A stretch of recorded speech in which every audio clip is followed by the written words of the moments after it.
Hi, my beautiful family. May the Almighty cover you with His light. Fill your days with joy, your nights with peace, and your hearts with love that heals every wound. May every step be guided, every trial give strength, and every tear turn into joy.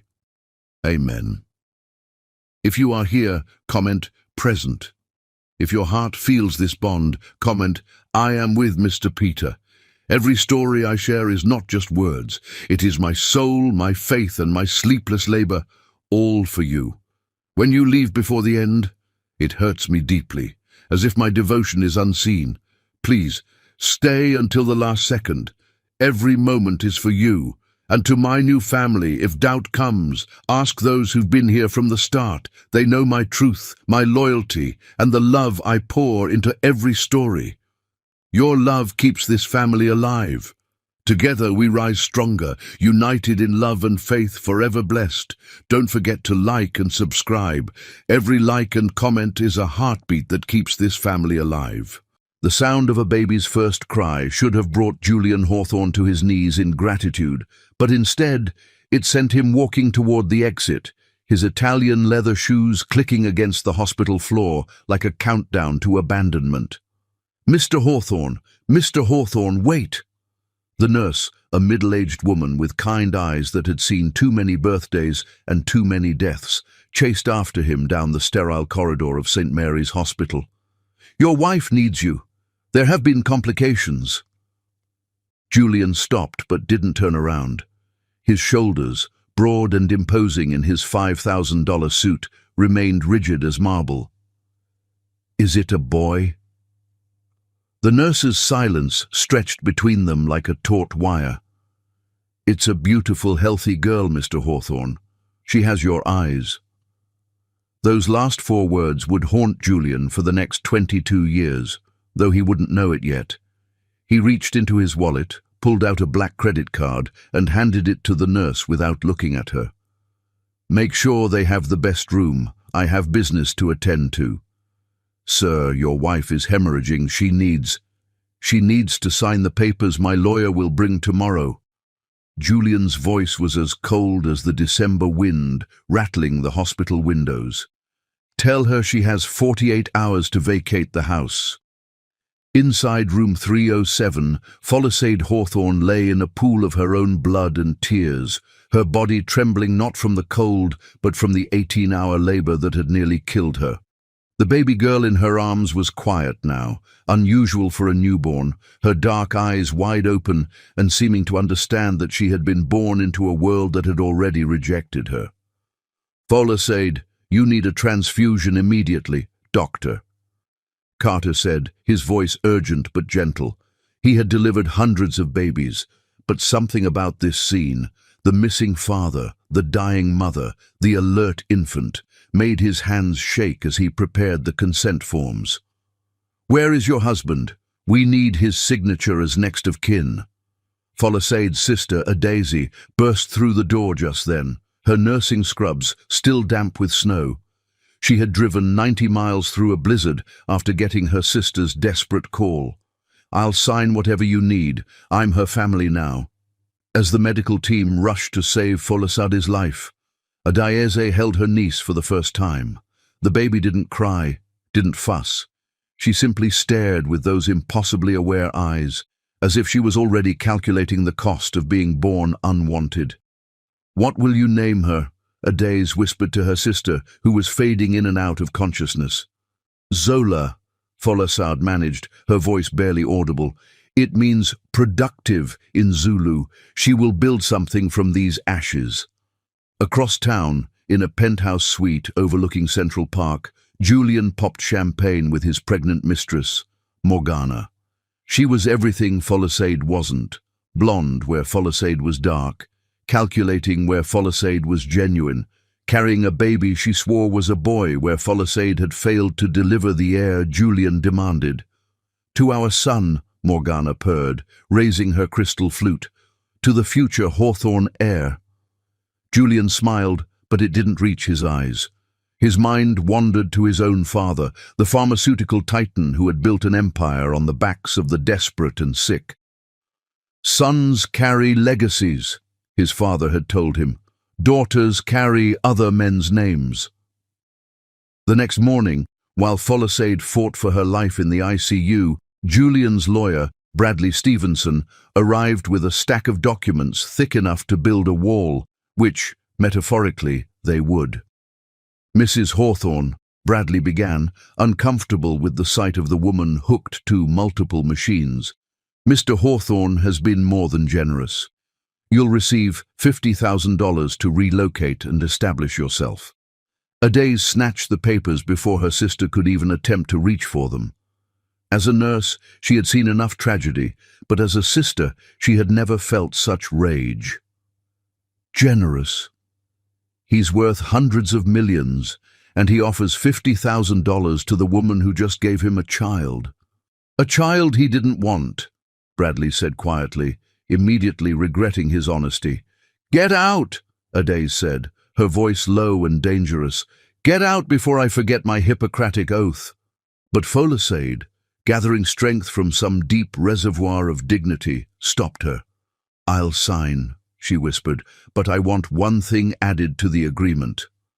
Bradley leaned in, eager to finish this distasteful business.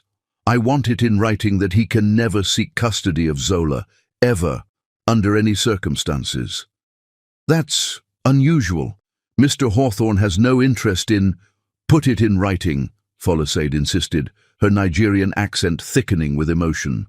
A man who walks away from his child's first cry will one day want to claim her first success. I know men like him. Put it in writing. Bradley nodded and made the addition. As Folasade signed her name with a shaking hand, baby Zola began to cry for the first time since birth. A sound so piercing, so full of infant fury, that everyone in the room stopped. She knows, Adaze murmured. Somehow, she knows. What none of them knew was that 3 days before Zola's birth, while Folasade was in early labor, Julian had already emptied her inheritance accounts. $10 million left to her by her father, a Nigerian diplomat who had died just weeks before, money that was meant to secure his daughter's future in America, had been transferred to offshore accounts in the Cayman Islands. Julian had forged her signature on power of attorney documents while she was sedated during a false labor scare 2 weeks prior. The next 48 hours passed in a blur of pain and indignity. Folasade, barely able to walk, was wheeled out of the hospital's back entrance to avoid any media attention that might embarrass the Hawthorne name. Adaze had rented a small apartment in Brooklyn, far from the Manhattan mansion where Folasade had spent 3 years believing she was building a life with a man who loved her. As they drove away, Folasade looked back at the hospital where she had nearly died giving life, where her husband had chosen absence over presence, where her daughter had been deemed worthless before drawing her first breath. We'll survive this, Adaze said, reaching over to squeeze her sister's hand. We'll do more than survive, Folasade replied, looking down at Zola, who had finally fallen asleep.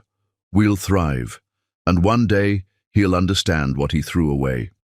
That same evening, Morgana moved into the Hawthorne mansion, her belongings filling the spaces where Folasade's had been, her laughter echoing in rooms that still held the ghost of another woman's tears. She had Julian's baby name already picked out, Asher, meaning blessed or happy one. But as she decorated the nursery in blues and silvers, she couldn't shake the image of the security footage she had watched earlier. Folasade being wheeled out of the hospital, holding a baby that looked exactly like Julian's mother in the old family portraits. Morgana touched her own swollen belly and felt the baby kick. "You'll be a boy," she whispered to her unborn child. "You have to be a boy." Because Morgana knew something Julian didn't. The baby she carried wasn't his. It belonged to Dimitri, her yoga instructor, a man with eyes as blue as the Mediterranean and a genealogy that could never produce a child with Hawthorne features. She had been careful, so careful, but sometimes fate has a way of planting seeds of destruction in the very foundations of our deceptions. 22 years from this night, these seeds would bloom into a reckoning that would destroy Julian Hawthorne more thoroughly than any business rival ever could. But tonight, he slept peacefully in his mansion, unaware that across the bridge in Brooklyn, a baby girl with his mother's eyes and his grandmother's birthmark was being sung to sleep with Nigerian lullabies, songs of warriors and queens who rose from nothing to reshape the world. Folasade's voice, weak but determined, carried through the thin walls of their new apartment. "Omomi, my child, you were born of abandonment, but you will not be abandoned. You were rejected by power, but you will become powerful. Sleep now, little Zola. Tomorrow, we begin to build." Chapter 2. The Gifted Child. 7-year-old Zola Hawthorne didn't play with dolls. She cross-examined them in mock trials she conducted in the corner of their Brooklyn apartment, using her mother's law textbooks as evidence. "Your Honor," she said to a teddy bear she'd positioned on a stack of books, her small voice carrying the authority of someone decades older, "the defendant clearly violated the terms of custody when she abandoned her child. I present Exhibit A." She held up a photograph she'd found hidden in her mother's drawer, a wedding photo of Folasade in a stunning white dress, standing next to a man whose face had been carefully cut out. Folasade, returning from her third job of the day, she cleaned offices at night, worked as a cashier by day, and catered on weekends, stopped in doorway, her body aching but her heart suddenly racing. "Zola, where did you find that?" "Discovery process," Zola replied matter-of-factly, a phrase she'd learned from the legal shows she watched instead of cartoons. "Who's the man with no face, Mama?" It was a question Folasade had dreaded for 7 years. She moved into the room, her discount store uniform rustling with exhaustion, and sat on their second-hand couch. "Someone who didn't deserve to keep his face in our memories." "Is he my father?" The directness of the question shouldn't have surprised Folasade. Zola had always been unnaturally perceptive.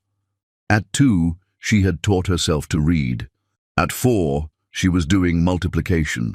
At 6, her teachers had recommended she skip several grades, but Folasade had resisted, wanting her daughter to have some semblance of a normal childhood. "Biology doesn't make someone a father, Zola. Presence does. Love does. Sacrifice does." Zola studied her mother with those intense eyes that seemed to see through skin and bone to the truth beneath. "He left because I was a girl, didn't he?" Folasade felt her breath catch. "How could you possibly? The neighbors talk. Mrs. Chen said she saw it in the papers years ago. Pharmaceutical heir Julian Hawthorne welcomes son. But the dates don't match. He left us in December and his son was born in March. The woman was already pregnant. The weight of her 7-year-old daughter's deduction skills would have been amusing if it weren't so heartbreaking." Folasade pulled Zola into her arms, feeling the child's rigid resistance before she finally melted into the embrace. "You are not less than anyone, Zola. You are extraordinary. Then why didn't he want me? Because some men are so afraid of extraordinary women that they run from them, even when they're just babies." That night, after Folasade had fallen asleep over her accounting textbooks, she was trying to get certified to find better work. Zola crept to the window and looked out at the Manhattan skyline glittering in the distance. Somewhere in those towers of light, her father lived with his real family. She had looked him up at the library, using the computers when the librarian wasn't watching. Julian Hawthorne, net worth $500 million, CEO of Hawthorne Pharmaceuticals, married to Morgana Hawthorne, father to Asher Hawthorne.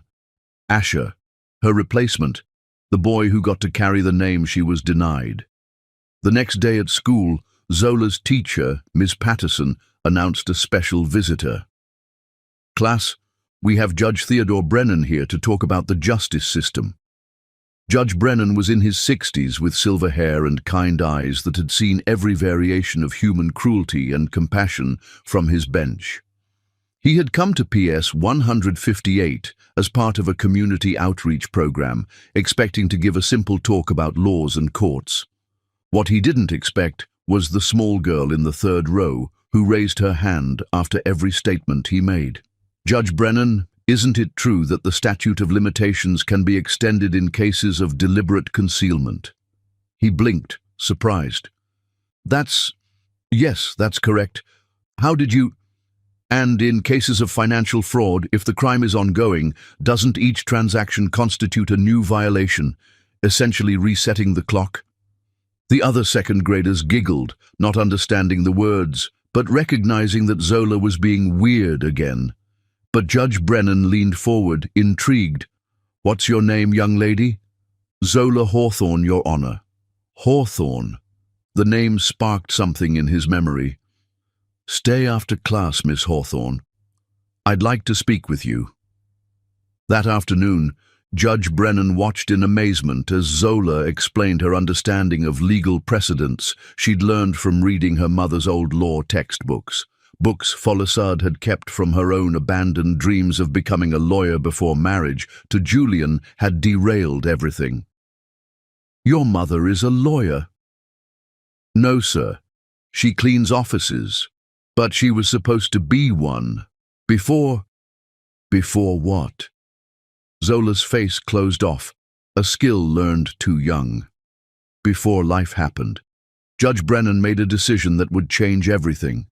"Would you like to come to my courtroom, see real justice in action?" "Would I be allowed?" "As my special guest, and perhaps we could continue these discussions. You have a remarkable mind, Zola. It should be nurtured." That began a mentorship that would span years. Every Saturday, while other children played in parks, Zola sat in Judge Brennan's courtroom, absorbing everything. He started bringing her books, real law books, not the outdated ones her mother had. He taught her Latin legal terms, explained the nuances of constitutional law, showed her how justice was supposed to work. "Why are you helping me?" Zola asked one day when she was 10, her vocabulary and reasoning now indistinguishable from an adult's. "Because I recognize something in you," Judge Brennan replied, his voice thoughtful. "I've seen thousands of lawyers in my career, but I've rarely seen anyone with your instinctive understanding of justice. You don't just learn the law, you feel it. My mother says I was born angry. Anger can be a tool if properly directed. Tell me, what makes you angry?" Zola was quiet for a long moment, watching a custody case unfold in the courtroom below. A father was fighting for his children, tears streaming down his face as he described how much he loved them. "Fathers who can cry for children in public but can't stay for them in private," she finally said. Judge Brennan studied her carefully. He had suspected there was a story there, a wound that drove this child's fierce pursuit of legal knowledge. "The law can't heal all wounds, Zola, but it can balance scales." "Then I want to be the one holding the scales." By the time Zola was 12, she was competing in debate championships meant for high schoolers. She didn't just win, she demolished her opponents with logic so precise and arguments so bulletproof that judges often had to remind themselves they were scoring a child. It was at the state championship that everything accelerated. The topic was corporate responsibility in pharmaceutical pricing, a subject that made Zola's blood burn for reasons the judges couldn't know. Her opponent was a privileged 18-year-old from a Manhattan prep school who argued that market forces should determine drug prices. Zola's rebuttal was legendary. She cited specific cases of patients dying because they couldn't afford insulin, children suffering because cancer drugs were priced like luxury cars, elderly people choosing between medicine and food. But it was her closing that brought the room to silence. When we allow corporations to put profit over people, we're not just failing as a society, we're failing as humans. And somewhere, a CEO sleeps peacefully in his mansion while a mother watches her child suffer, unable to afford the medicine sitting in warehouses, marked up 5,000% for no reason other than greed. That CEO has a name, that mother has a name, that child has a name. Justice means making sure those names matter equally. She won, of course, but more importantly, a Harvard recruiter in the audience immediately flagged her file. At 15, Zola Hawthorne was accepted to Harvard University on a full scholarship.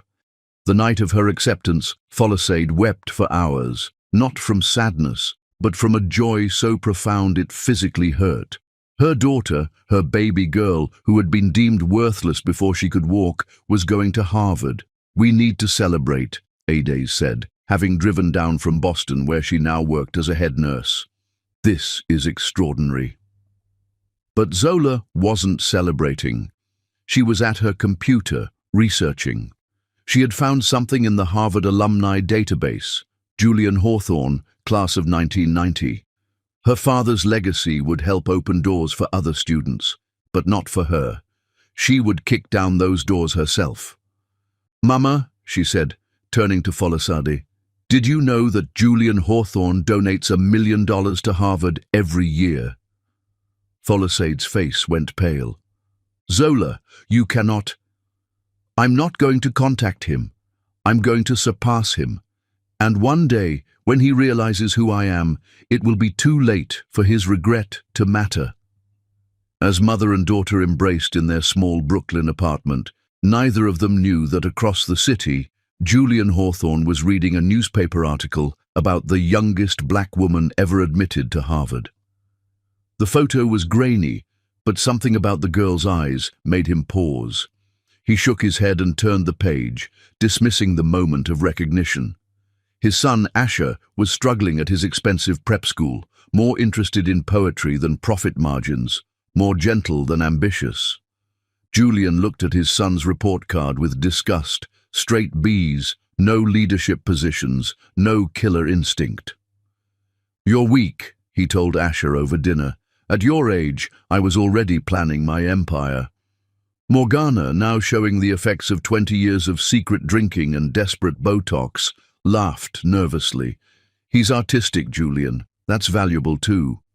Art doesn't build legacies. Sons do, and I'm starting to wonder if I even have a real son." The irony of his words would only become clear years later, but that night they hung in the air like a prophecy, while 20 miles away his real legacy was studying for her Harvard entrance exams, preparing to become the weapon that would destroy everything he had built on the foundation of her mother's tears. Chapter 3. The Mistress's Desperation. Morgana Hawthorne discovered her husband's infidelity the way all forgotten wives do, through a credit card statement he'd been too arrogant to hide, charges at lingerie boutiques in sizes she hadn't worn in 15 years. "Dimitri, I need to see you," she slurred into her phone, her third glass of Chablis making her tongue heavy. It was 2 p.m. on a Tuesday and she was already drunk, standing in her walk-in closet that was bigger than most Brooklyn apartments, surrounded by designer clothes that couldn't hide the fact that she was 57 years old in a marriage that had been dead for at least 10 of its 22 years. "Morgana, we agreed."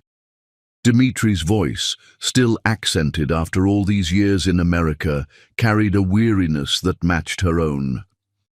"Not that. I need yoga. A private session." It was their old code, from back when they actually pretended the sessions were about fitness and not about her desperate need to feel wanted by someone, anyone, even the man who had fathered her son during a moment of weakness 23 years ago. But Dimitri had moved on, married now, with legitimate children and a legitimate life. "I'm booked solid, Morgana. Try the studio." She slammed the call shut and hurled the phone into her vanity mirror, watching glass and metal erupt into glittering shards, each splinter a reflection of her broken existence. That was the moment Asher walked in, back from Columbia University for spring break, his kind face instantly shadowed with worry. "Mom?" What happened? The laugh rising in her throat was wild and bitter. Her son, not Julian's by blood, though the fool never realized, was the only truth she cherished. And even that was a masterful lie. "Your father's screwing a child," she spat, too drunk to filter herself. 23, younger than you. Asher's expression didn't shift, which somehow cut deeper. I already know. Everyone does. It's all over those vile gossip blogs. Morgana collapsed onto her velvet stool, age pressing heavy on her shoulders. How long? This one? About 6 months. But there've been more. Too many. Mom, you have to... I have to what? Run. With what money? Everything is in his name. That cursed prenup. I was pregnant, desperate, and pathetically naive. Asher lowered himself beside her. This boy who carried Dimitri's striking Mediterranean features Julian had foolishly credited to Morgana's non-existent Italian ancestry. Mom, there's something important I've never told you. Her bleary eyes narrowed. I know about Dimitri. The words sliced through her fog like ice water. What are you saying? When I was 16, there was a school blood drive. I learned I'm type O, you're type A, Julian's type AB. It's impossible I'm his son. I've carried that knowledge for 6 brutal years. The room spun violently. Why didn't you? Because I knew what he did to his first family. Yes, I found out about them too. Zola Hawthorne. She's at Yale Law now. Did you know that? The daughter he abandoned is about to become everything he wanted me to be. Morgana's drunken haze began to sharpen into steel. How do you know about her?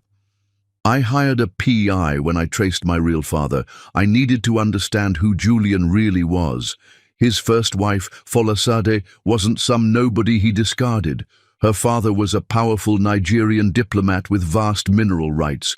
Julian stole $10 million from her while she was giving birth. 10 million, Morgana breathed. Their empire, their pharmaceutical fortune, everything had been seeded with stolen blood money. Mom, you need to divorce him now. And maybe reach out to Zola. Are you insane? Why would she ever help me? I'm the woman who, because she's been hunting him for years, I follow her work. She's written 3 devastating papers on corporate fraud, all pointing to his company. Morgana rose, pacing, mind racing. 2 decades as the trophy wife, the replacement, the tarnished jewel. But she had leverage, passwords, documents, evidence. Get me her contact. Be careful, Mom. If Julian finds out, Julian's in his office right now, screwing his secretary on the desk I chose for him. He won't find out. That night, Morgana sat at her laptop, drafting and deleting emails to Zola Hawthorne. How do you reach out to the daughter of the woman whose ruin you helped cause? At last, she settled on brutal truth. Miss Hawthorne, you don't know me, but I know you. I am the mistake your father made after he abandoned your mother. Now he's discarding me. I hold evidence of financial crimes that can destroy him. I need a lawyer. You need justice. Perhaps we can help one another. Morgana Hawthorne. The reply came within the hour. Mrs. Hawthorne, I'm a student, not a lawyer, but I intern at Brennan and Associates. If you're serious about divorce, they're the best firm in New York. Ask for Gabriel Sterling and tell him I referred you. He'll know. Do not contact me again. Morgana smiled coldly, the first true smile in years. Zola, using her middle name to hide her bloodline. A brilliant move. The next day, she strode into Brennan and Associates in her sharp Chanel suit, Hermes bag heavy with flash drives. Gabriel Sterling himself, sleek and sharp-eyed, greeted her. Mrs. Hawthorne, Zola mentioned your case. She'll be assisting on research, though she won't be in court. She's still a student. She's here, in this office. She interns 3 days a week. Remarkable mind. She's already tracked your husband's finances back 25 years. A chill slid down Morgana's spine. The girl had been preparing for this moment. I need to meet her. That wouldn't be advisable. I know things about her mother, things she deserves to hear. Arrange it.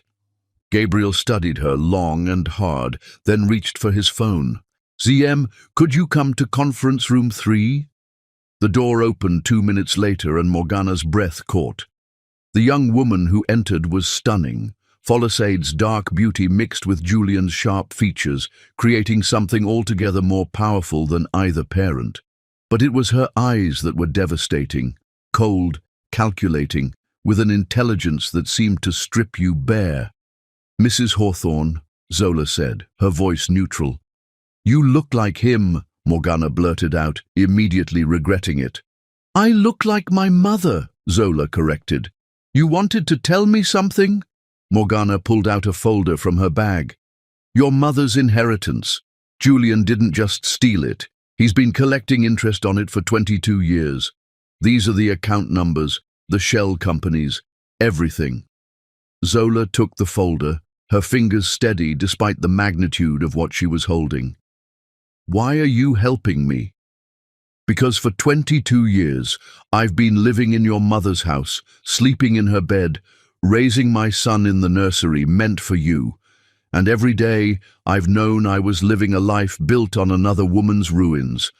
I told myself it was love, but it was just greed meeting greed. And now that he's discarding you, now I want him to lose everything, the way your mother did, the way you did." Zola studied her for a long moment. "He's going to fight dirty. Let him. My son, Asher, he's not Julian's biological child. When that comes out in court, he'll be destroyed," Zola finished. "His entire identity is built on having a male heir." "There's more," Morgana said, pulling out another drive. "Hawthorne Pharmaceuticals has been price-fixing insulin for years. The FBI has been sniffing around, but they need insider information. This drive has everything." Zola's eyes widened slightly, the first real emotion Morgana had seen from her. This could mean federal charges. "That's the idea. You could be implicated. I'm 57 years old, drinking myself to death in a loveless marriage. Prison might be an improvement." For the first time, Zola smiled, a sharp, dangerous thing that transformed her face. "Mrs. Hawthorne, I think we're going to work together just fine." As Morgana left the building, she felt lighter than she had in years. She had just lit a fuse that would blow up everything, but sometimes destruction was the only path to freedom. Back in the office, Zola spread out the documents Morgana had provided. 22 years of evidence, meticulously gathered by a woman scorned. Bank accounts in the Cayman Islands, property deeds with forged signatures, tax documents that showed systematic fraud. "My God," Gabriel whispered, looking over her shoulder. "This is enough to destroy him completely," Zola finished. "The question is timing. Morgana files for divorce next week. He'll come in confident, thinking his prenup protects him. He won't know I'm involved until he walks into that courtroom. You can't appear as counsel. You're not barred yet." "I don't need to appear. I just need to be there. The moment he sees me, he'll know his past has come to collect." That night, Zola called her mother for their weekly check-in. Folisade, now a successful accountant with her own firm, built through years of night school and sacrifice, could hear something different in her daughter's voice. "What aren't you telling me, Zola?" "Mama, what would you do if you could face him? If you could make him answer for everything?" Folisade was quiet for a long moment. "I would want him to see what he threw away, to understand that his rejection didn't destroy us. It forged us into something stronger than he could ever be. What if I could make that happen? Zola, what are you planning?" "Justice, Mama. 22 years late, but justice nonetheless." Across the city, Julian Hawthorne was in his office.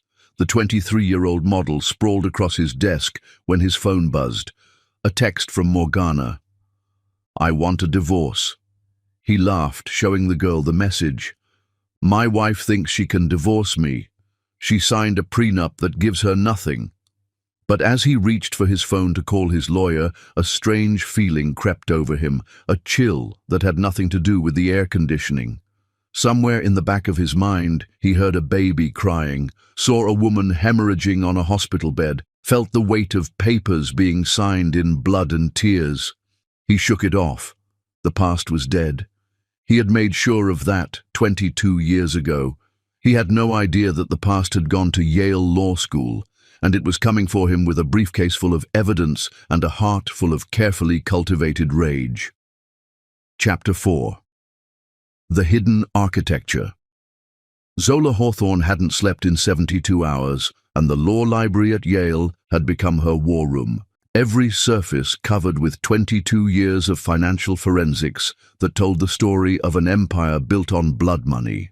"You need to rest," Gabriel Sterling said, finding her at 3 a.m., surrounded by bankers' boxes that Morgana had delivered, records that Julian had been too arrogant to destroy, believing himself untouchable. "I'll rest when he's in handcuffs," Zola replied, her fingers flying across her laptop keyboard, cross-referencing shell companies with offshore accounts. "Look at this, Gabriel. Every single property he owns, every patent, every acquisition, it all traces back to December 2002. The month you were born. The month he stole my mother's inheritance, $10 million in rare earth mineral rights from her father's Nigerian holdings. But here's what Morgana didn't know. Those rights are now worth $500 million. Gabriel whistled low. The tech boom, rare earth minerals for smartphones, electric cars. Every iPhone, every Tesla, every piece of modern technology requires these minerals. My grandfather knew their value before anyone else. He died 2 weeks before I was born, leaving everything to my mother, and while she was hemorrhaging in a hospital bed begging for her life, Julian was forging her signature on transfer documents.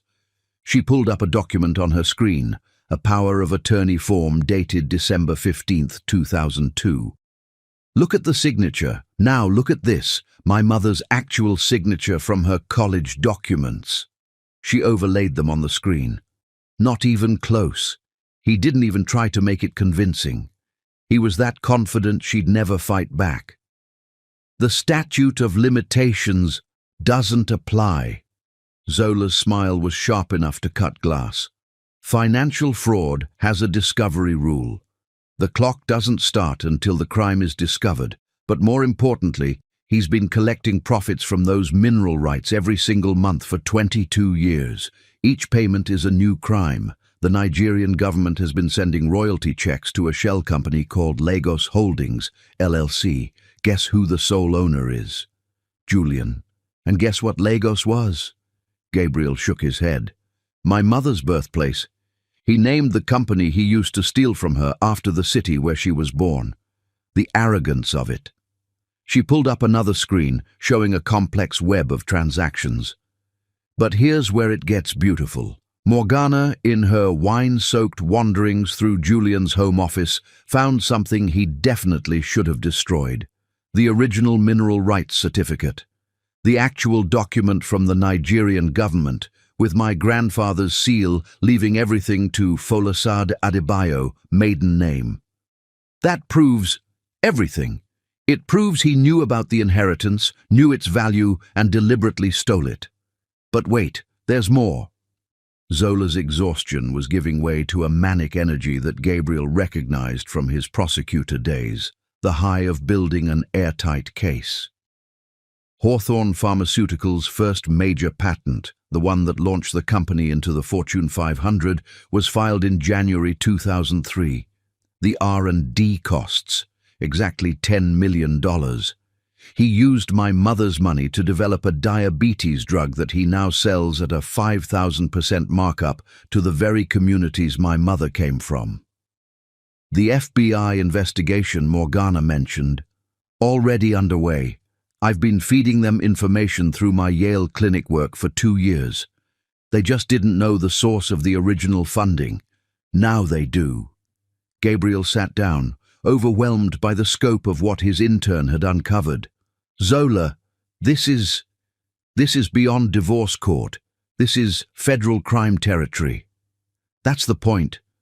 Morgana thinks she's hiring us for a divorce. Julian thinks he's fighting a prenup.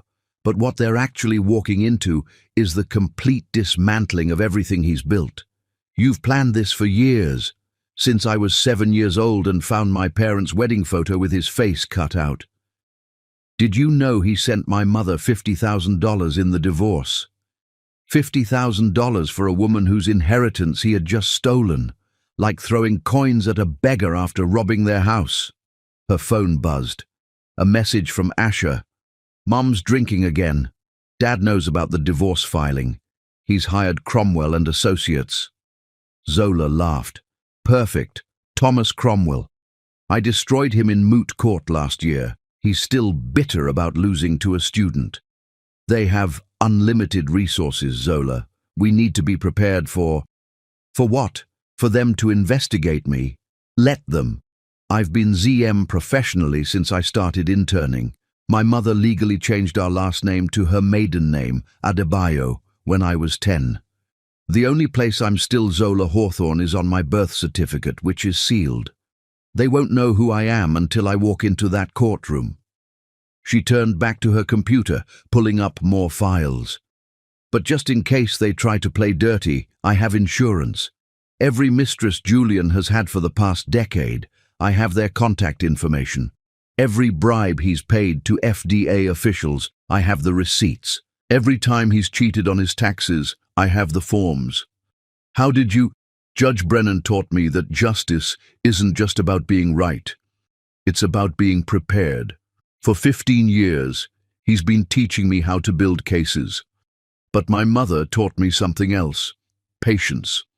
The Igbo people have a saying, however long the night, dawn will break. My dawn is next week." Gabriel stood to leave, then paused. "Your mother doesn't know, does she? About your involvement?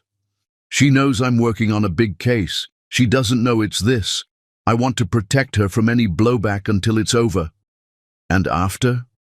After, she gets everything she should have had. The money, the houses, the dignity, and Julian gets a federal prison cell." The next morning, Zola stood in Morgana's penthouse apartment, the same home that should have been her mother's, looking at family photos on the mantel. Pictures of Asher at various ages, the boy who got the life that should have been hers.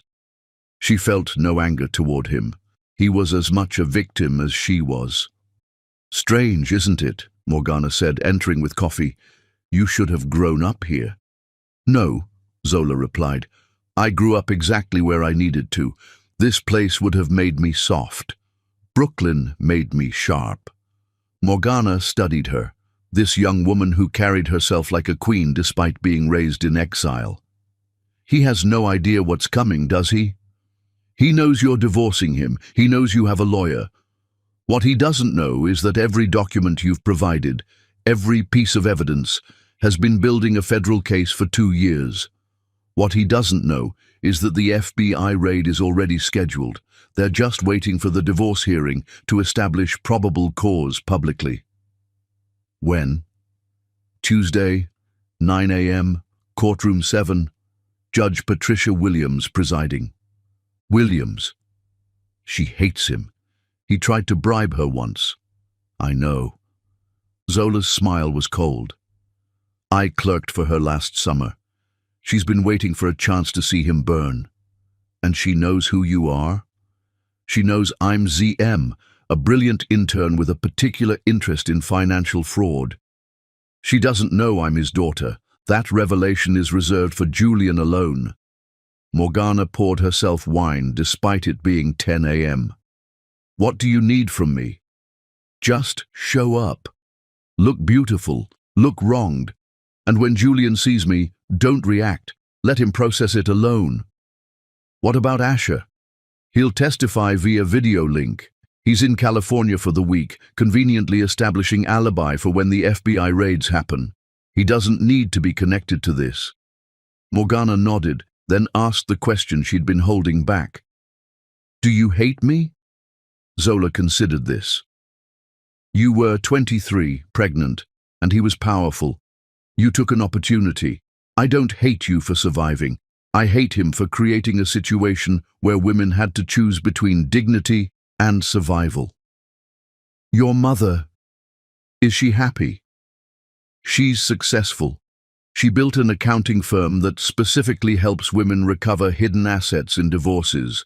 She's saved hundreds of women from what happened to her." "She sounds remarkable." "She is, And next week, she's going to walk into that courtroom and see the man who destroyed her life realize that his destruction came from the daughter he threw away. As Zola left the penthouse, she passed Julian in the lobby. He didn't recognize her. Why would he? She was just another young black woman in a building full of invisible service people. But she recognized him. The same cold eyes from the photos, the same cruel mouth, the same arrogant walk. "Excuse me," she said softly, stepping aside. He didn't even acknowledge her existence, stepping into the elevator without a word. "Tuesday," she whispered to his retreating back. "Tuesday, you'll see me." That night she called her mother. "Mama, I need you to come to New York on Tuesday." "Zola, what's happening?" "Justice, Mama. 22 years of justice. Will you come? Do you need me? I've always needed you, but on Tuesday, I need you to see something. I need you to see that every sacrifice you made, every tear you cried, every night you went hungry so I could eat, it all meant something. Zola, please, Mama, just come. Courtroom 7, 9 a.m. Wear your best dress."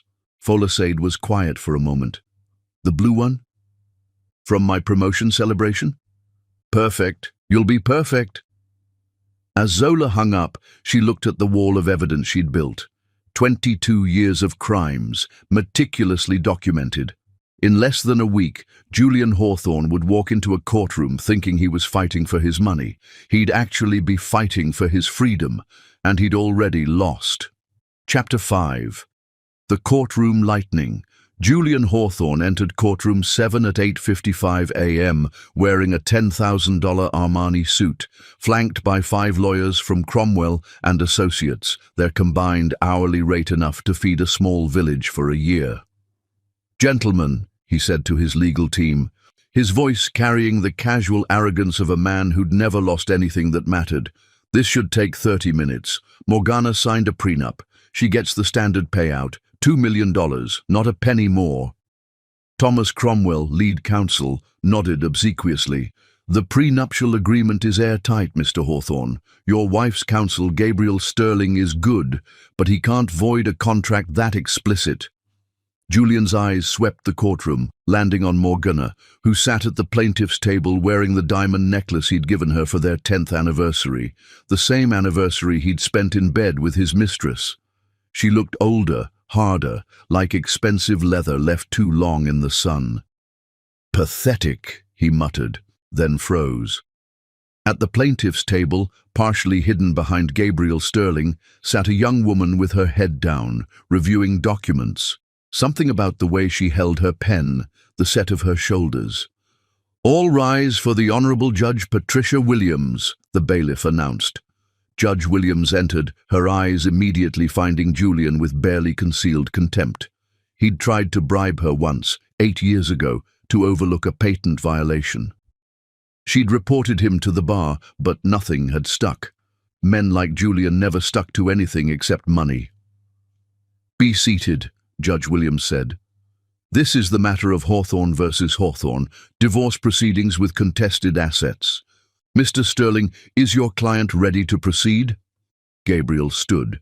"We are, Your Honor. However, we'd like to note for the record that this divorce proceeding has uncovered significant financial irregularities that extend beyond marital assets." "Objection," Cromwell shot up.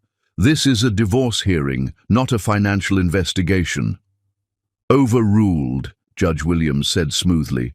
"Financial disclosure is fundamental to divorce proceedings. Continue, Mr. Sterling." "Thank you, Your Honor. We'd like to call our first witness, or rather, present our consulting expert on financial forensics. Ms. Z.M., please stand." The young woman at the plaintiff's table stood slowly, deliberately, and turned to face the courtroom. Julian's blood turned to ice water. The face looking back at him was his mother's face, his grandmother's face, but carved in dark beauty that could only have come from Folasade.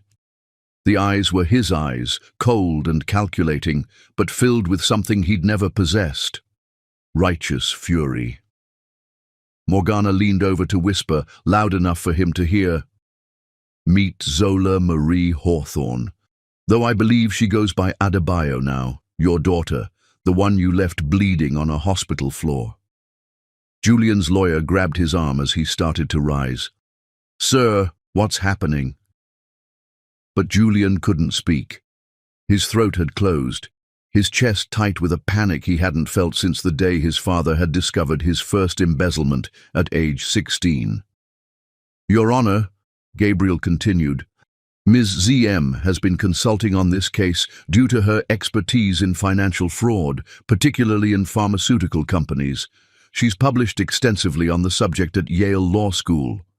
"Yale," Julian whispered, the word scraping his throat. "Objection." Cromwell stood again, his face red.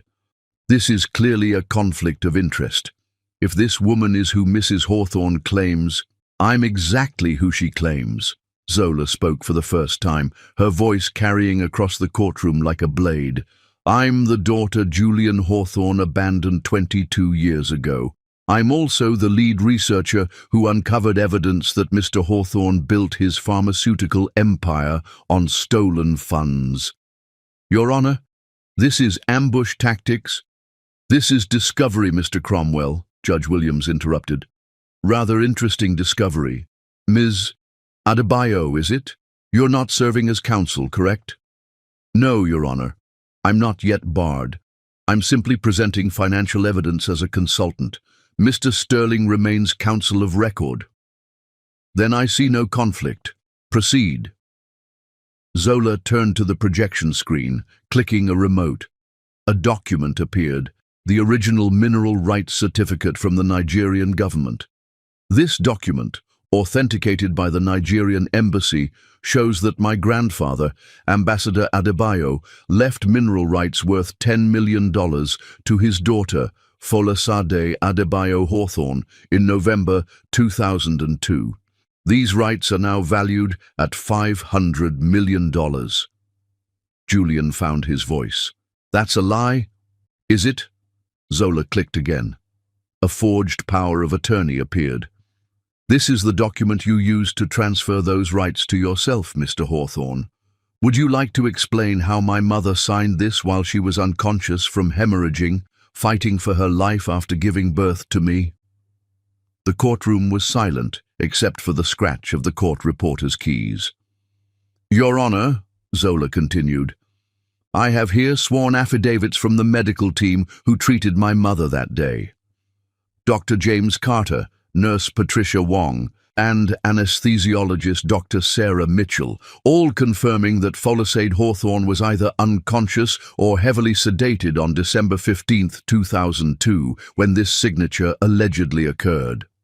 "This is ancient history," Cromwell sputtered. "The statute of limitations doesn't apply to ongoing fraud," Zola interrupted.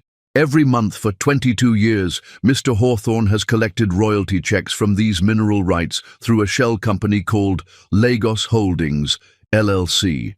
Each check is a new act of fraud." She clicked again. Bank statements filled the screen, showing monthly deposits ranging from $500,000 to $2 million, depending on market prices. "These funds," Zola continued, "were then used to develop Hawthorne Pharmaceuticals' flagship diabetes drug, Insulex, which Mr. Hawthorne now sells at a 5,000% markup to the very communities my mother came from." Julian stood abruptly. "You can't prove any of this." "Can't I?" Zola turned to him, and for a moment father and daughter stared at each other across 22 years of absence. "Mr. Hawthorne, do you recognize this email?" On the screen appeared an email from Julian to his CFO, dated January 2003. "Transfer the Lagos funds to R&D immediately. We need to fast-track the diabetes drug. These Nigerian mineral rights are a goldmine. Literally. Make sure Folasade never finds out. She's too stupid to understand what she lost anyway." Gasps rippled through the courtroom. "Your Honor," Gabriel stood, "we move to introduce evidence of systematic fraud, tax evasion, and money laundering spanning 2 decades. "Your Honor, we need time to review," Cromwell began. "You've had 22 years, Judge Williams said coldly. "Motion granted." That's when the courtroom doors opened and Folasade Adebayo walked in. She wore the blue dress from her promotion celebration, the one she'd bought with her own money, earned from her own firm, built from nothing but will and brilliance. Her head was high, her spine straight, and her eyes found Julian's immediately. He looked like he'd seen a ghost. In a way he had. The woman he'd discarded, who he'd assumed had crawled away to die in obscurity, stood before him radiating a dignity that his money had never been able to buy. "Mrs. Adebayo," Judge Williams said gently, recognizing her from the case files. "Please, take a seat." Folasade sat in the gallery, directly behind her daughter. Zola didn't turn, but her shoulders straightened, drawing strength from her mother's presence. "Your Honor," Zola continued, her voice stronger now, "I'd like to present evidence that speaks not just to financial fraud, but to a pattern of deliberate cruelty." She clicked the remote. A hospital bill appeared. "This is the bill for my mother's emergency treatment after giving birth. $18,000. Mr. Hawthorne, worth hundreds of millions at the time, paid exactly zero. My aunt, a nurse making $40,000 a year, took out a loan to pay it." Click. "This is the eviction notice my mother received 3 days after leaving the hospital. 48 hours to vacate, it says, while she could barely walk." Click.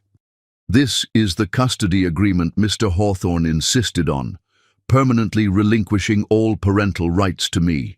He was so disgusted by having a daughter that he legally disowned me before I could walk." Click. "And this is a photo from the society pages dated 1 week after my birth. Mr. Hawthorne at a charity gala, toasting his new wife and announcing the upcoming birth of his son." Julian's face had gone from red to white to grey. His lawyers were frantically whispering, shuffling papers, trying to find something, anything, to counter the onslaught. "But here's the most interesting piece of evidence," Zola said, her voice dropping to almost a whisper. "Mr. Hawthorne, do you know what your son Asher's blood type is?" Julian's head snapped up. "What does that have to do with—" "It's type O, Mr. Hawthorne. You're type AB. Morgana is type A. It's genetically impossible for you to be Asher's father." The courtroom erupted. Morgana covered her face. Whether in shame or to hide her satisfaction, no one could tell. Julian stood, his chair crashing backward. "You lying—" "We have the DNA test results," Gabriel interrupted smoothly. "Asher took one voluntarily. He's known for 6 years. The son you stayed for, the heir you chose over your daughter, isn't even yours." Julian turned to Morgana, his face contorting with rage. "You whore!" "Mr. Hawthorne," Judge Williams banged her gavel, "you will control yourself in my courtroom." But Julian was beyond control. 22 years of carefully constructed identity were crumbling. The son he'd groomed, the heir he'd chosen over his own blood, was another man's child. The fortune he'd built was founded on theft. The daughter he'd discarded had become his destroyer. "Your Honor," Zola said, her voice cutting through the chaos, "I'd like to note for the record that we've provided all this evidence to the FBI. They're particularly interested in the price-fixing scheme for insulin that Mr. Hawthorne has been running for the past decade." As if on cue, the courtroom doors opened again. 2 FBI agents entered, their badges visible. "Julian Hawthorne," one announced, "you're under arrest for wire fraud, money laundering, and violations of the Sherman Antitrust Act." As they cuffed him, Julian looked at Zola one last time. "You're just like me," he spat. "Cold, calculating, ruthless." Zola finally smiled, a real smile that transformed her face into something beautiful and terrible. "No, Mr. Hawthorne, I'm like my mother. The difference is, she survived you. I'm ending you." As the FBI led Julian away, the courtroom slowly emptied until only 3 women remained: Folasade, Zola, and Morgana. Morgana approached slowly, cautiously. "I'm sorry," she said to Folasade, "for everything." Folasade studied her for a long moment. "You were young. He was powerful. I don't forgive you, but I understand you." Morgana nodded and left, her designer heels clicking on the marble floor, a sound that would soon be replaced by more practical shoes when the money ran out. Mother and daughter stood facing each other. "You did this for me," Folasade said softly. "I did this for us," Zola corrected. "For every night you worked 3 jobs. For every birthday you made magical with dollar store decorations. For every time you told me I was worth everything when he said I was worth nothing." They embraced in the empty courtroom, 2 women who had been forged in the fire of abandonment and emerged as warriors. "What happens now?" Folasade asked. "Now you get your inheritance back. With interest and penalties, it's worth close to $1 billion. Now, Hawthorne Pharmaceuticals gets dismantled for antitrust violations. Now, insulin becomes affordable again. Now, Julian goes to federal prison. And you. I graduate from Yale next month. I take the bar exam, and then I make sure no woman ever goes through what you did." As they walked out of the courtroom together, arm in arm, the morning sun streaming through the windows seemed to light their path forward, a path they had carved from injustice, paved with perseverance, and illuminated by the perfect, patient fury of a daughter's love. Chapter 6. The paper trail bleeds. The second day of proceedings began with Julian absent, his bail set at $5 million that his frozen assets couldn't touch, leaving him to stew in federal holding while his empire hemorrhaged evidence onto the courtroom floor. Thomas Cromwell stood before Judge Williams, his usual composure cracked like cheap veneer. "Your Honor, given the unexpected developments, we request a continuance." "Denied," Judge Williams said flatly. "Your client initiated these divorce proceedings by responding to Mrs. Hawthorne's filing. We'll proceed with the financial disclosure. Mr. Sterling?" Gabriel stood, but it was Zola who commanded the room, arranging documents with the precision of a surgeon preparing instruments. She wore a simple black suit that had cost $40 at a Brooklyn thrift store, but she carried it like armor. "Your Honor," Gabriel began, "we'd like to present evidence of asset hiding that goes beyond simple fraud. This is systematic economic violence." Zola clicked her remote. The screen filled with a complex web of shell companies, each connected by thin red lines that looked like blood vessels. Over the past 22 years, Mr. Hawthorne has created 47 shell companies across 15 countries, each one designed to hide assets that rightfully belong to Folasade Adebayo. She clicked again. Lagos Holdings, LLC, stealing Nigerian mineral rights. Daughters Tears, Inc. Yes, he actually named one which holds the patents developed with stolen funds. And my personal favorite, Worthless Girl Enterprises, incorporated the day after I was born. The courtroom stirred with disgust. In the gallery, Folasade sat perfectly still, her dignity a rebuke to every humiliation. "But here's where Mr. Hawthorne got sloppy," Zola continued. "He used the same lawyer for all incorporations, Bradley Stevenson, who also happened to witness the forged signatures." "Objection!" Cromwell shouted. "Attorney-client privilege is void in cases of ongoing criminal conspiracy," Zola interrupted. "Crawford versus State of New York, 2019. Mr. Stevenson has already received immunity in exchange for testimony."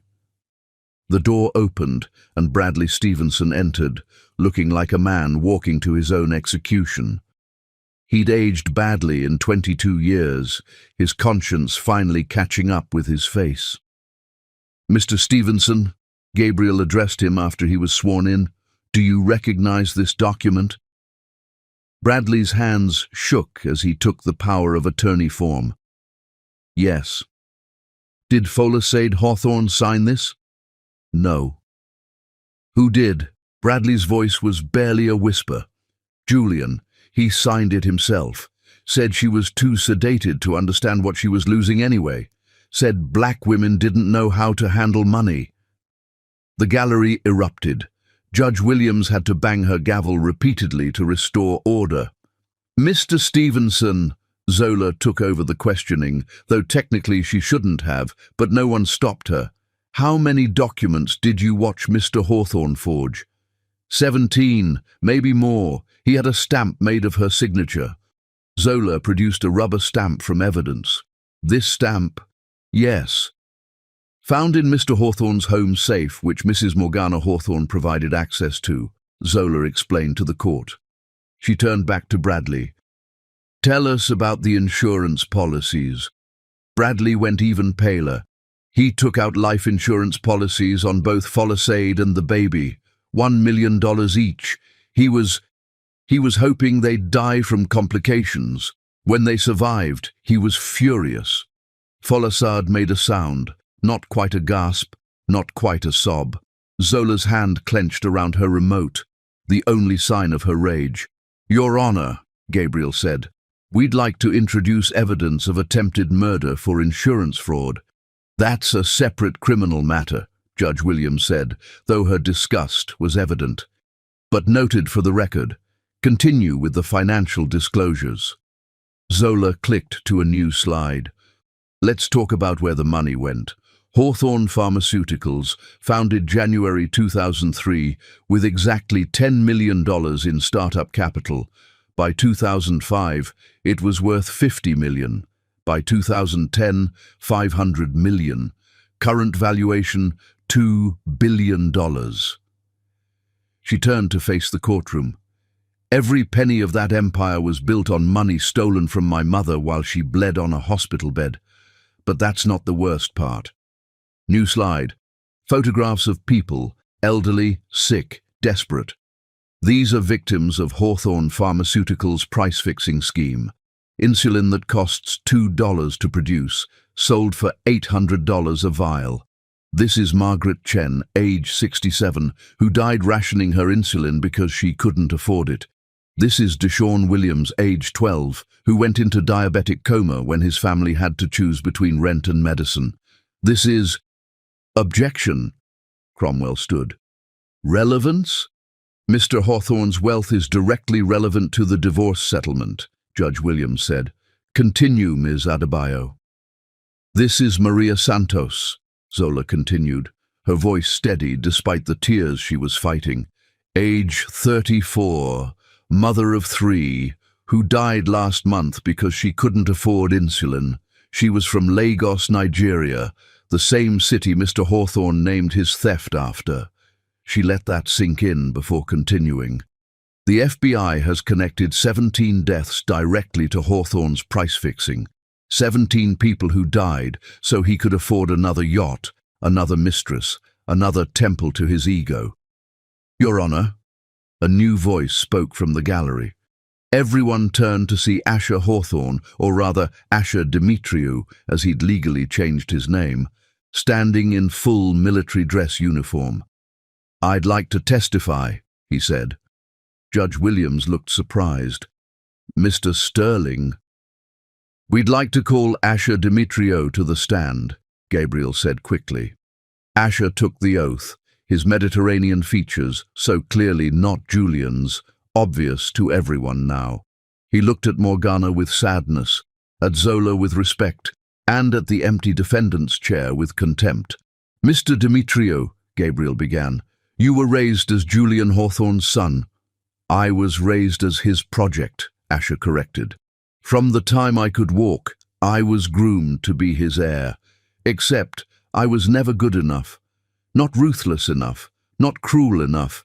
He used to make me read business books instead of children's stories, made me practice hostile takeover scenarios with my toys. When did you learn he wasn't your biological father? When I was 16, blood drive at school, but I think I always knew. He never looked at me with love, just disappointment that I wasn't the killer he wanted me to be. Tell us about the documents you found. Asher pulled out a flash drive. When I was 18, I hacked into his personal computer.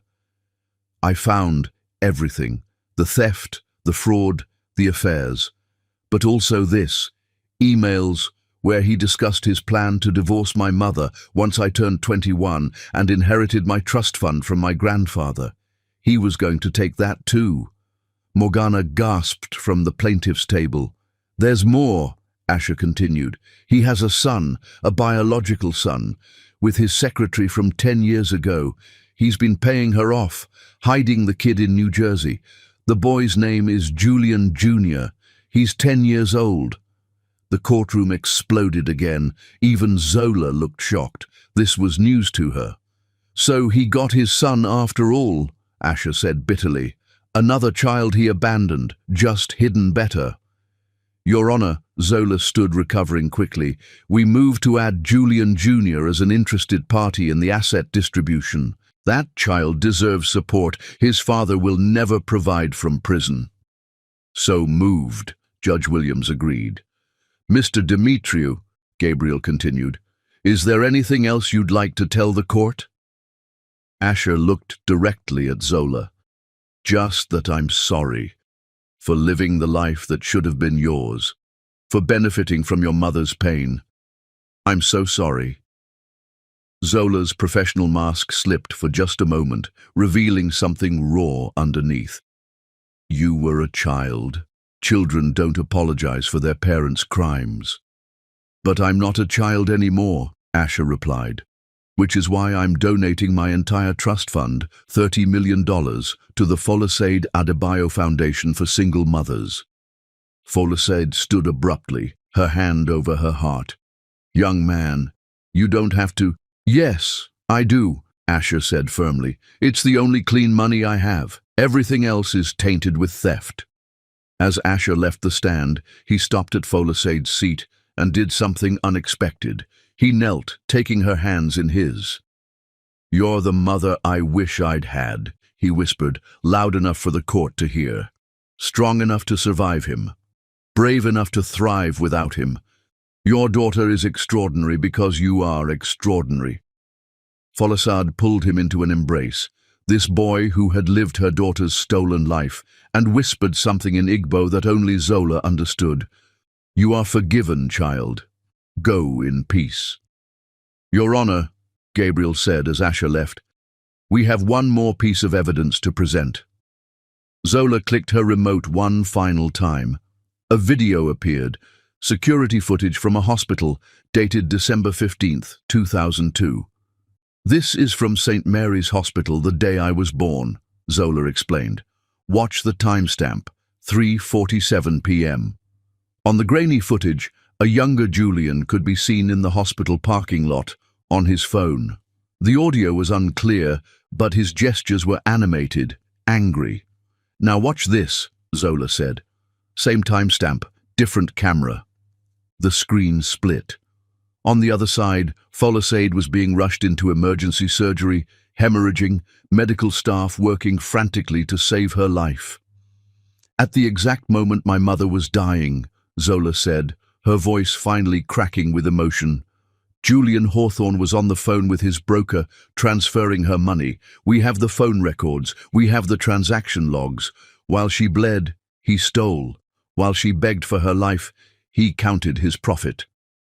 She turned to Judge Williams, tears finally falling. Your Honor, we're not just asking for justice. We're asking for acknowledgement that what happened here was a crime against humanity. That a man who could watch a woman almost die giving birth to his child and think only of money is not a man at all. He's a monster, and monsters don't get to keep their treasures. Judge Williams was visibly moved. Ms. Adebayo, do you have a final statement? Zola wiped her tears, straightening. Yes, Your Honor. Julian Hawthorne built a $2 billion empire on $10 million of stolen money. By the principle of unjust enrichment, every penny of that empire belongs to my mother. But we're not asking for all of it. We're asking for half, $1 billion, to be placed in trust for the victims of his price-fixing, the families he destroyed, the children like me who were deemed worthless before they could prove their worth. And the other half? Prison won't take his money, but it will take his time. The other half should go to his biological son, Julian Jr., managed by a trust, until he's old enough to decide if he wants his father's blood money. Every child deserves a chance, even his. Judge Williams nodded slowly. I'll render my decision after reviewing all evidence. Court is adjourned. As the courtroom emptied, Zola finally turned to face her mother fully.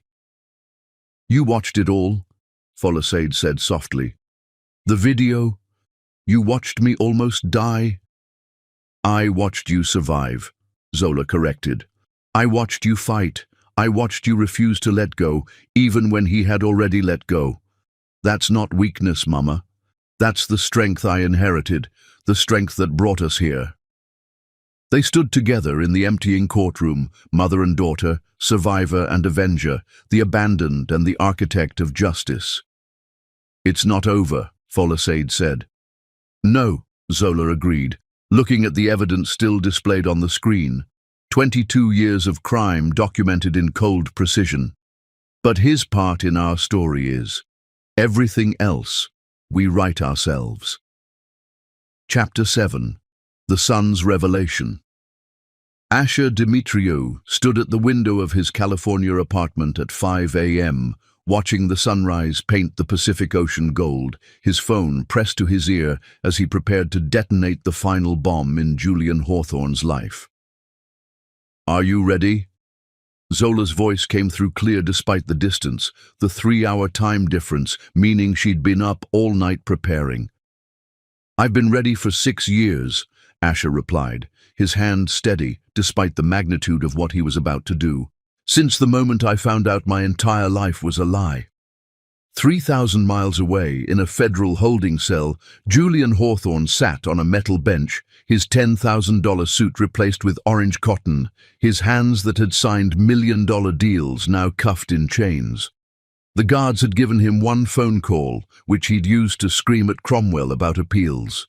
He had no idea that his son, the boy he'd tried to forge into his own image, was about to deliver testimony that would bury him deeper than any prison. The video link connected at exactly 9 a.m. Eastern Time. Asher appeared on the courtroom screen in full military dress uniform, his medals gleaming, a Bronze Star, a Purple Heart, honors earned in Afghanistan while trying to prove he was worth something to a man who wasn't even his father. State your name for the record, Gabriel Sterling said. Asher Dimitriou, formerly Asher Hawthorne. First Lieutenant, United States Army, 82nd Airborne Division. Judge Williams leaned forward. Lieutenant Dimitriou, you understand you're under oath? Yes, Your Honor. I've spent my entire life living under lies. I'm here to tell the truth. In the gallery, Morgana clutched a tissue, her perfectly made-up face finally showing cracks. She had begged Asher not to testify, but he had been firm. You chose your path, Mom. Let me choose mine. Lieutenant Dimitriou, Gabriel began, tell us about the blood drive. Asher's jaw tightened. October 15th, 2018. Exeter Academy was having a blood drive for hurricane victims. I was 16, wanted to help. They typed my blood, O negative.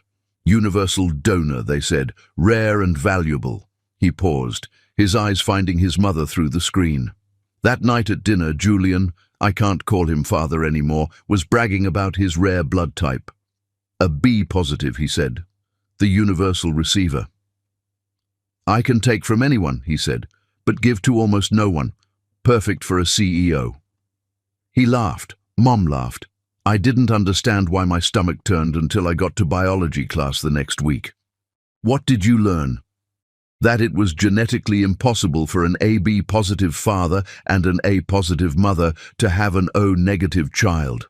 I confronted Mom that night. On screen, Morgana's sob was audible. What did she tell you?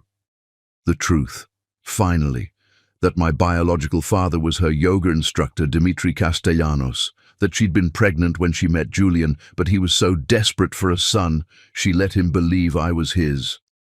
How did that make you feel? Asher's composure cracked slightly, relieved. God help me, I was relieved.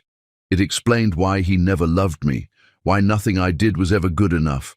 I wasn't broken. I just wasn't his. Tell us about the documents you found. Asher pulled out a tablet, sharing his screen with the court. After I learned the truth, I became obsessed with understanding who Julian really was. I hacked into his personal computer. He used his birthday as his password, the narcissist. I found everything. He clicked through files.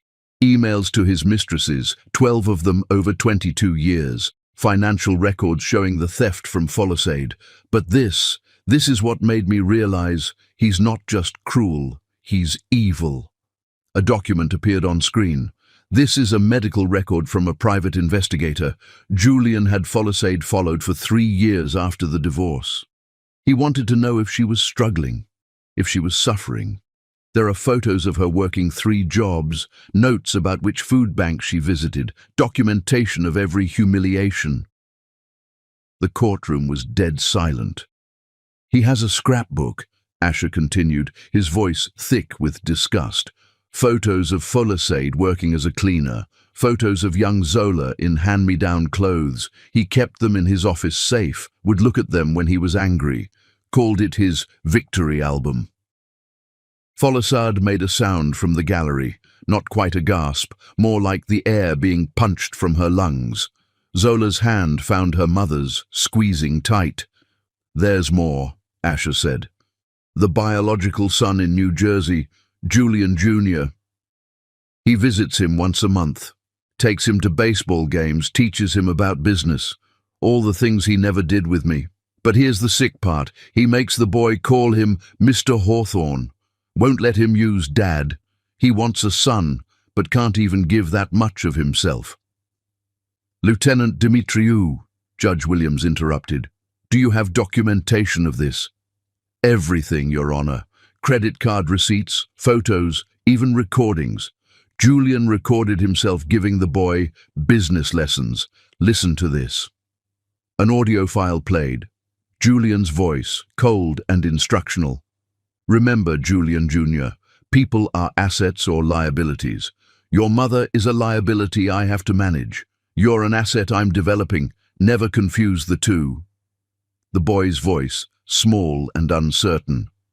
What about love, Mr. Hawthorne? Love is what poor people call dependency. We don't need love. We need leverage. Someone in the gallery whispered, Monster. No one disagreed. Tell us about December 15th, 2002, Gabriel prompted. Asher's face darkened. I was born March 3rd, 2003, which means Mom was 6 months pregnant when Julian left his wife and newborn daughter. He knew she was pregnant. He chose a mistress's pregnancy over his actual child. How do you know he knew? Because I found the ultrasound photos in his files.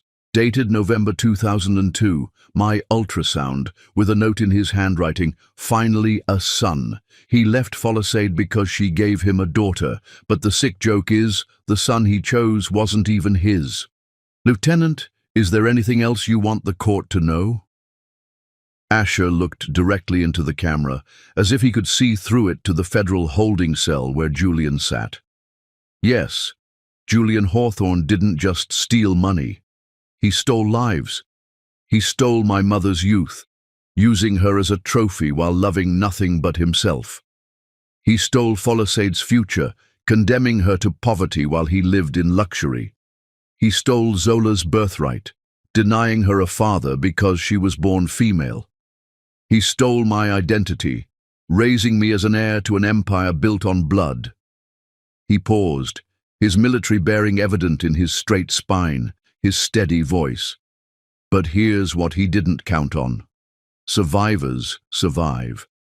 Folisade survived and raised a daughter who would become his reckoning. Mom survived, even if she pickled herself in wine to do it. I survived by finding my real father, who teaches kindergarten and calls me Mijo and loves me for who I am, not what I can become. And Zola ... He looked at her through the screen. Zola didn't just survive.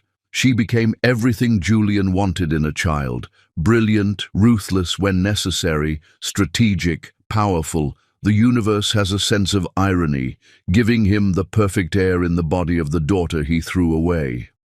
"One last question," Gabriel said. Would you like to address Julian directly?" Asher's laugh was bitter. He's had 22 years of my words, my attempts to please him, my desperate need for his approval. He gets nothing more from me, but I do have something for Zola."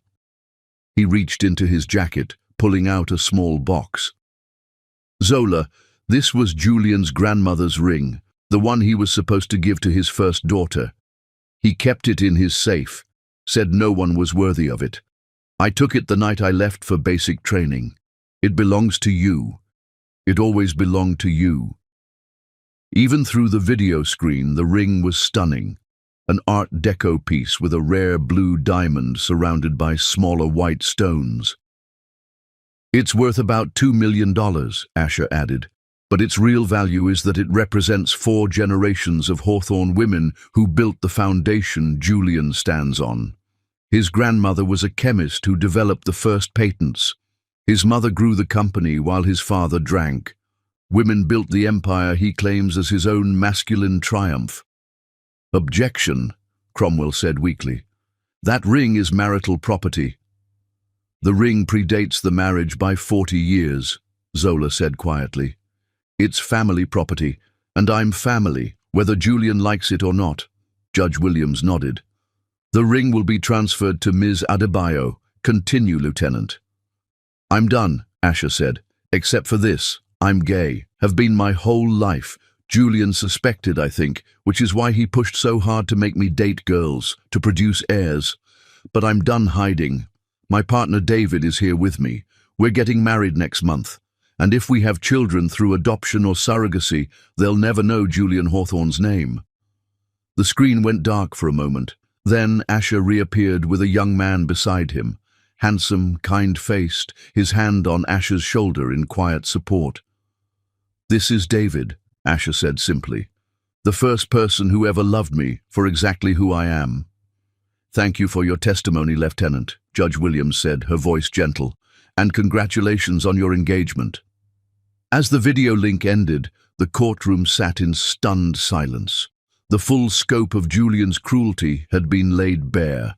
Not just the financial crimes, but the emotional carnage, the deliberate destruction of lives, the keeping of trophies from his victims' pain.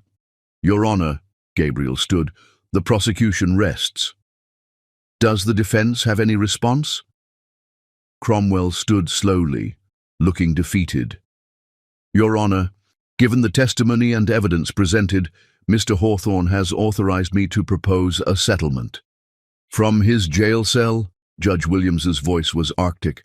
"How generous. What does he propose?" "Full admission of financial fraud, transfer of all assets to a trust for distribution, in exchange for leniency in criminal sentencing." Zola stood abruptly. "No." All eyes turned to her. "No deals. No leniency. No mercy. He showed none. He gets none. He serves the full sentence for every crime. 25 to life for the fraud, additional time for the deaths his price-fixing caused. He dies in prison, or he dies knowing prison is waiting." "Ms. Adebayo," Judge Williams said carefully, "that's not entirely your decision." "Your Honor, I represent the victims of Hawthorne Pharmaceuticals in a class action suit filed this morning. 17 families who lost loved ones to his greed. They've all signed the same statement: no deals." She pulled out a stack of papers, each one a life lost, a family destroyed. "Margaret Chen's daughter wants him to know her mother's last words were an apology to her children for not being able to afford the medicine. Deshaun Williams's parents want him to know their son asked if he was dying because they were poor.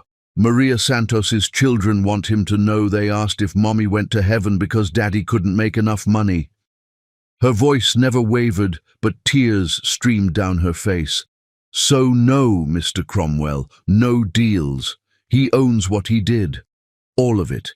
Every death, every tear, every moment of desperation he caused while he counted money built on my mother's blood. Judge Williams nodded slowly.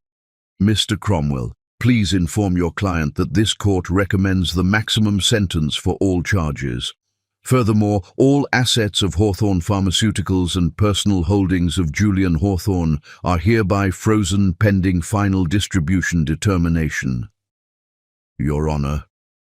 Court is adjourned until tomorrow for final judgment. As the courtroom emptied, Folasade approached the plaintiff's table where Morgana sat, destroyed. Get up, Folasade said quietly. Morgana looked up, mascara streaking her cheeks. What? Get up. You're pathetic, but you're not broken. I survived him. You can too. Get up. Morgana stood slowly, unsteadily. You're 57, Folasade continued. I was 25. You have education. I had nothing. You have connections. I had a sister and a baby. Stop wallowing and start rebuilding. It's what women do. Why are you helping me? I'm not. I'm refusing to let Julian claim another victim. You want to die in that penthouse, drowning in wine and self-pity. Fine, but you'll do it knowing you chose to let him win. Or you can choose what I chose, to build something from the ashes. She turned to leave, then paused. That yoga instructor, Dmitri, he came to my accounting firm last week, wanted to know about his son. He's been watching from afar for 22 years, too afraid of Julian to reach out. Maybe start there, with truth. It's more than Julian ever gave any of us. As Folasade walked away, Morgana stood straighter, something shifting in her eyes. A recognition that perhaps survival was possible, even after 22 years of slow drowning. Outside the courthouse, Zola stood on the steps, looking at the ring Asher had sent via courier. 4 generations of Hawthorne women, their legacy finally in the hands of the one Julian had deemed worthless. It's beautiful, Folasade said, joining her. It's evidence, Zola replied. Evidence that women built what he claimed. Evidence that we've always been the strength he feared. She slipped the ring onto her finger. The blue diamond, catching the light like justice, crystallized. Tomorrow, it ends, Folasade said. No, Mama, Zola corrected, looking at the ring that connected her to grandmothers she'd never know, to a legacy stolen but not destroyed. Tomorrow, we begin. Chapter 8. The Mother's Shadow. Folasade Adebayo had not stepped foot in a courtroom since her divorce 22 years ago, but she entered courtroom 7 like she owned it, wearing the blue dress that had become her armor, her head wrapped in a jewel that her mother had sent from Nigeria, royal blue with gold threads that caught the morning light like crown jewels. She hadn't told Zola she was coming. The moment her daughter saw her, something shifted in the room's atmosphere. Zola, who had been arranging documents with surgical precision, froze. Their eyes met across 20 feet of marble and memory, and in that look was every sacrifice, every struggle, every moment that had led to this reckoning. "Mama," Zola whispered, the word barely audible but carrying the weight of 22 years. Judge Williams, who had been reviewing notes, looked up. "Ma'am, are you—" "Folasade Adebayo, formerly Folasade Hawthorne. I'm here as an interested party and witness." "Mrs. Adebayo, you weren't scheduled to testify." "With respect, Your Honor, I've been testifying for 22 years. Every job I worked, every meal I skipped so my daughter could eat, every night I stayed awake studying for certifications while she slept. That was all testimony. Today, I'm just making it official." Gabriel Sterling stood quickly. "Your Honor, we'd like to call Folasade Adebayo to the stand." "Objection." Cromwell was on his feet. "This is ambush tactics, Mr. Cromwell," Judge Williams interrupted. "Your client ambushed this woman 22 years ago when he stole her inheritance while she was hemorrhaging. She can speak now. Mrs. Adebayo, please take the stand." As Folasade walked to the witness chair, she passed the defendant's table where Julian sat in his orange jumpsuit, shackled, his empire in ruins. He looked at her, really looked at her for the first time in over 2 decades. She had aged, yes, but beautifully. The desperate young woman he'd discarded had become something he'd never expected, formidable. Her accounting firm, built from nothing, now handled finances for half the domestic violence shelters in New York. Her daughter, the worthless girl, was about to graduate from Yale Law. The woman he'd tried to destroy had become everything he'd never thought a black woman could be: successful, powerful, and completely beyond his reach. "Mrs. Adebayo," Gabriel began after she was sworn in, "can you tell us about December 15th, 2002? Folasad's voice was steady, carrying a Nigerian accent that she'd stopped hiding years ago. The accent Julian had mocked, calling it unmarketable. "I had been in labor for 26 hours. Eclampsia set in. My blood pressure spiked so high that doctors thought I would stroke. I remember begging for Julian, begging for my husband to be there. The nurses kept saying he was coming." She paused, her eyes finding Julian. "He never came. Not when I was dying. Not when our daughter was born. Not when I hemorrhaged so badly they had to give me 4 transfusions. He was in the parking lot, on the phone with his lawyer, stealing my inheritance." "How did you find out about the theft?" "Not for 3 years. I was too busy surviving. 3 jobs, cleaning offices at night, cashier at a grocery store by day, weekend catering. I thought the inheritance was tied up in international red tape. Julian had told me Nigerian bureaucracy would delay it for years." She laughed bitterly. "I believed him because I loved him, because when you love someone, you don't imagine they're capable of watching you almost die and thinking only of money." "When did you learn the truth?" "When Zola was 3, she was sick, pneumonia, no insurance. The hospital wanted $5,000 up front for treatment. I called the Nigerian embassy, desperate, asking about my father's estate. They told me it had been transferred years ago, the day I gave birth. What did you do?" "I confronted Julian, went to his office at Hawthorne Pharmaceuticals. Security threw me out, but not before I saw her, Morgana. 6 months pregnant, wearing jewelry worth more than I'd make in 10 years, sitting in what should have been my chair." From the gallery, Morgana shifted uncomfortably. "He had his lawyer threaten me," Folasade continued. "Said if I pursued the matter, he'd use his connections to have me deported, even though I was a citizen. Said he'd make sure I never worked anywhere decent again. Said he'd take Zola just to prove he could, then give her to foster care." "So you stayed quiet?" "I stayed strategic. I knew that one day opportunity would come. So I prepared. Got my accounting degree at night school. Started keeping records of everything. Every threat, every humiliation, every document I could find. And I raised my daughter to be everything Julian feared. Brilliant, ruthless when necessary, and absolutely unbreakable." "Tell us about raising Zola." For the first time, Folasade's voice softened. She was extraordinary from the beginning. Walking at 8 months, reading at 2, but it was her sense of justice that amazed me. At 4, she gave her lunch to a homeless man, then lectured me about income inequality. At 6, she organized her classmates to protest when the school tried to eliminate free lunch programs. She looked at Zola with pure pride. I never told her to hate her father. I didn't have to. She figured out on her own that any man who could abandon his child for being female wasn't worth hating. He was worth defeating. "Mrs. Adebayo, Julian's defense has suggested you poisoned your daughter against him." Folasade's laugh was sharp. "Poisoned?" Number Y armed her. I gave her education, dignity, and the absolute certainty that she was worth everything he said she wasn't. If that's poison to him, it's only because his entire life is built on the subjugation of women he deems inferior. "Tell us about the insurance policies." Folasade's face darkened. "I found out about those when Zola was 7. $1 million on each of us, taken out the day I gave birth.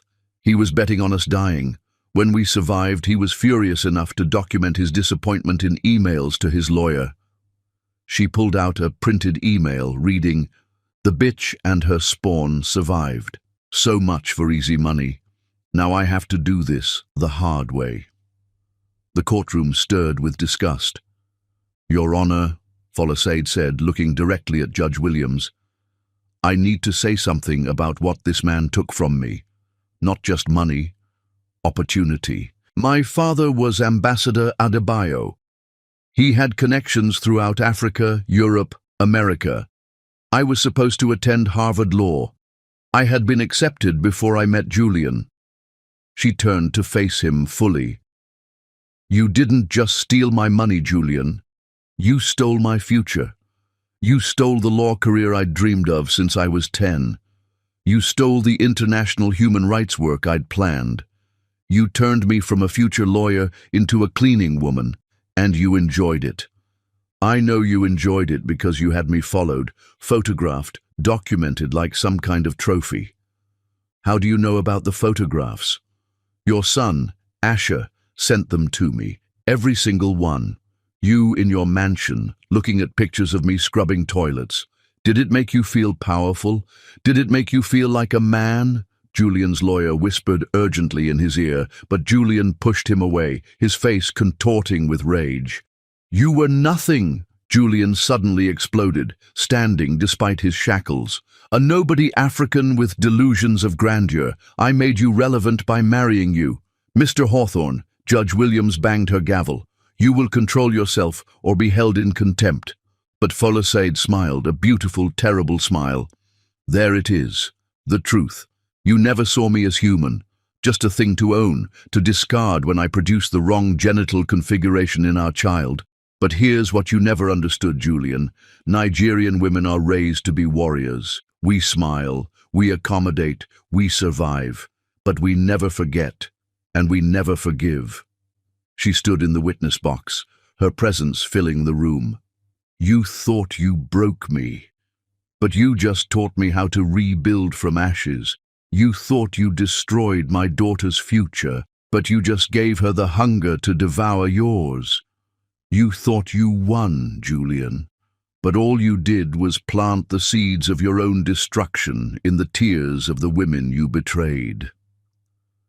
"Mrs. Adebayo," Gabriel said gently, "is there anything else you'd like to add?" Folasade reached into her bag, pulling out a worn notebook.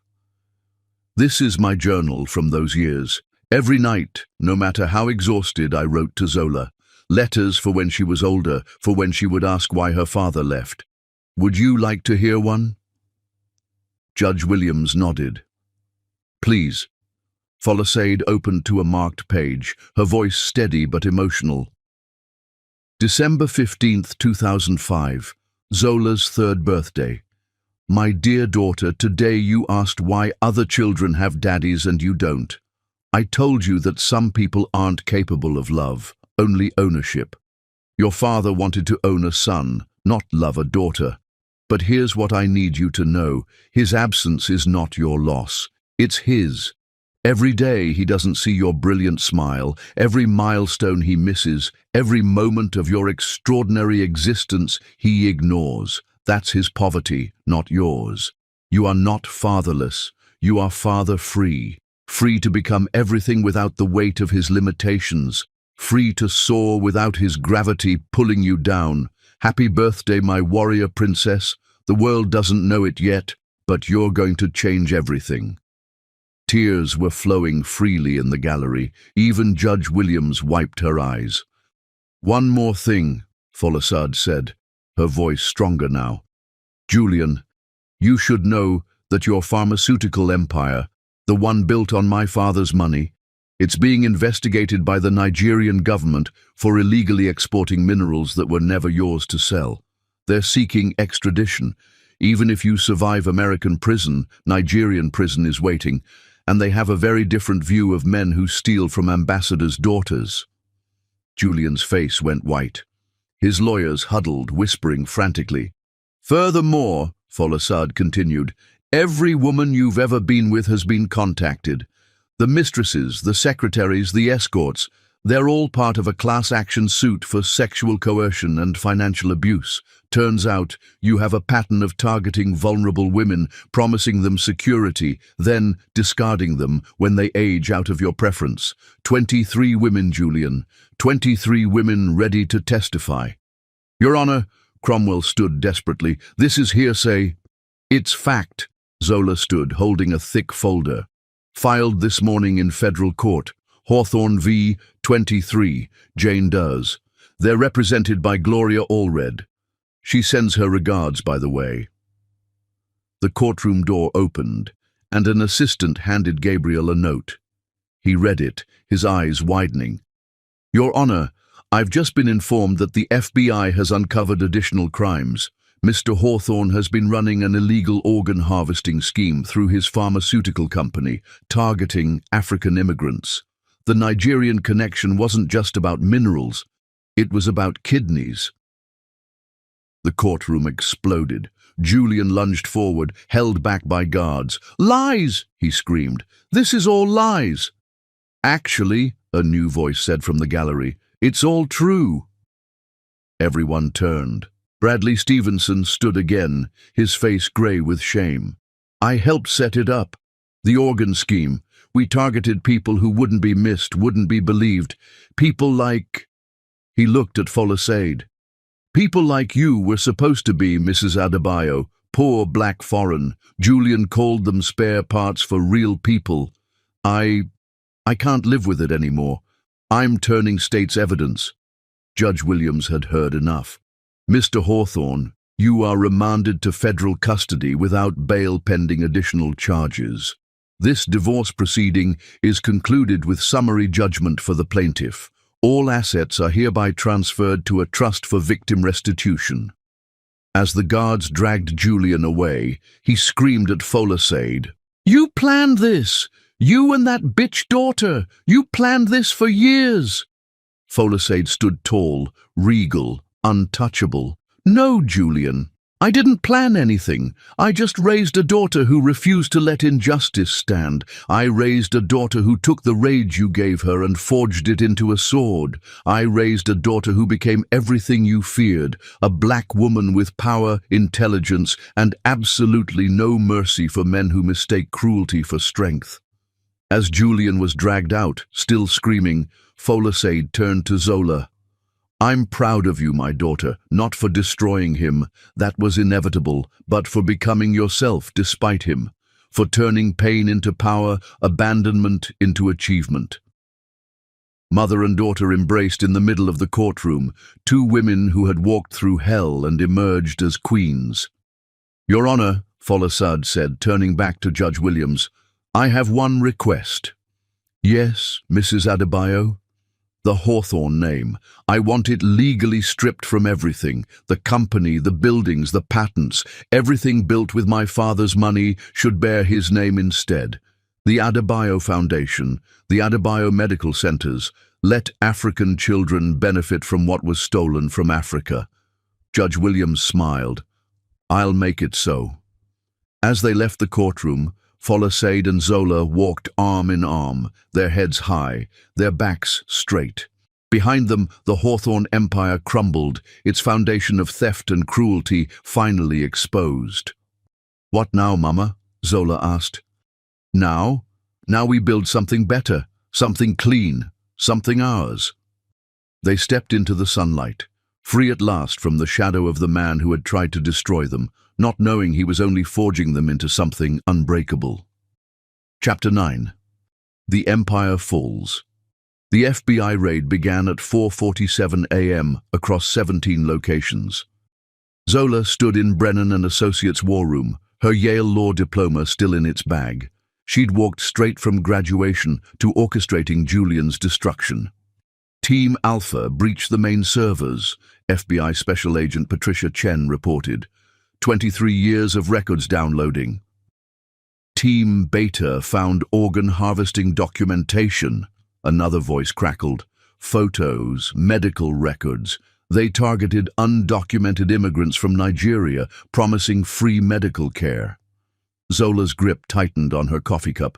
Even now, Julian's evil surprised her. We found the secret surgical suite, Agent Chen continued. Your intel was perfect, Ms. Adebayo. Gabriel Sterling whistled. Organ farm in Manhattan. On screen, Morgana was escorted out in handcuffs, minimal charges to ensure cooperation. Another feed showed the New Jersey house raid where they'd found Julian Jr., traumatized but safe. Nigerian authorities revoked Julian's visa, Agent Chen announced. All escape routes cut off. Thomas Cromwell burst in, face flushed. This is illegal. You orchestrated everything. I used the system legally, Zola replied calmly. The same system your client abused. You're not even a lawyer yet, but I will be next week. I don't need a law degree to report crimes to the FBI. This is revenge. This is justice. Your client killed 17 people through price fixing, ran organ harvesting, destroyed countless lives. They found the bribery list, Agent Chen announced excitedly. Every politician, FDA official, Judge Julian paid off, all documented. Her phone rang, Julian's voice raw with rage. You fucking bitch, you destroyed everything. You destroyed yourself. I held up a mirror. I'm your father. Number, you're a sperm donor. Folasade Adebayo is both my parents. When I get out, you're not getting out. Organ harvesting is 25 to life. We found all your hidden money, every account, every cryptocurrency wallet. It's all being liquidated for victim restitution. Another call. Zola, are you watching the news? Folasade asked. Every network covered the raids. Pharmaceutical giant falls on CNN. Organ harvesting horror on Fox. But NY1's victim interviews stopped her cold. Families telling stories of loved ones who died from rationed insulin. We thought it was greed, one father said through tears. We didn't know he was trying to kill poor people. The reporter continued. Investigation shows Julian Hawthorne specifically targeted low-income areas, believing thinning the herd would improve society, his own words. Judge Williams entered, unprecedented for a sitting judge. We're establishing a special tribunal. Julian Hawthorne will face crimes against humanity charges. International law, Cromwell protested weakly. The organ harvesting crossed borders. The UN is involved. They want Ms. Adebayo to testify at The Hague. The International Criminal Court, Zola asked. Your father will be the first pharmaceutical executive tried for crimes against humanity. Agent Chen's voice crackled. Found storage unit in Queens, full of trophies, photos of victims, medical records of insulin deaths, hundreds of them. He was proud of their deaths, Zola whispered. More correspondence with white supremacist groups. He funded their anti-immigration campaigns, called it protecting the gene pool. Even Cromwell looked sick. I'm withdrawing. This isn't law anymore. This is evil. Morgana entered in handcuffs. I want to testify. Everything, every crime, every horror. I want to tell it all. Why? Gabriel asked. For 22 years, I thought I lived a fairy tale. It was a horror story, and I was complicit. On screen, Julian was transported to court, past hundreds of silent witnesses holding photos of loved ones who'd died, medical bills they couldn't pay. For the first time, Julian Hawthorne looked afraid. I have one more piece of evidence, Zola said, producing a USB drive. Every email, every document Julian thought destroyed. Asher has been copying everything for years. Since I was 7 and learned what justice meant, Zola explained. Every night Mama came home with bleeding hands from cleaning chemicals while he lived in luxury, built on her father's money. That was when I planned this. As the room emptied, Zola remained watching the screens. The empire was dead. You brought down one of America's most powerful men, Gabriel said. He brought himself down the day he decided a daughter was worthless. I just made sure he fell where everyone could see it. A message from Asher. Thank you for freeing me too. You're the sister I should have had. Tomorrow would bring more work. But tonight, for the first time in 22 years, the Hawthorne name meant nothing, and the Adebayo name meant Everything. Chapter 10. The Daughter's Verdict. 6 months later, Courtroom 7 filled for Julian Hawthorne's final hearing. Not his criminal trial, but the asset distribution. Zola Adebayo, Esquire, sat at plaintiff's table wearing Julian's grandmother's blue diamond ring. She'd passed the bar with New York's highest score. The courtroom packed with victims, families, journalists. Folasade wore traditional Nigerian formal wear, announcing her heritage with pride. Beside her sat Morgana, 6 months sober. "This is final distribution of the Hawthorne estate," Judge Williams announced. "All assets seized for victim restitution." Zola presented their proposal.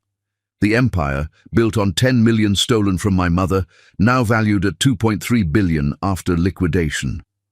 Her presentation outlined the distribution: 500 million to insulin price-fixing victims' families, 300 million for free clinics, 200 million to organ harvesting families, 100 million for the Folasade Adebayo Legal Foundation, 50 million each to Asher and Julian Jr., the remaining billion for the Ambassador Adebayo Institute for Global Health.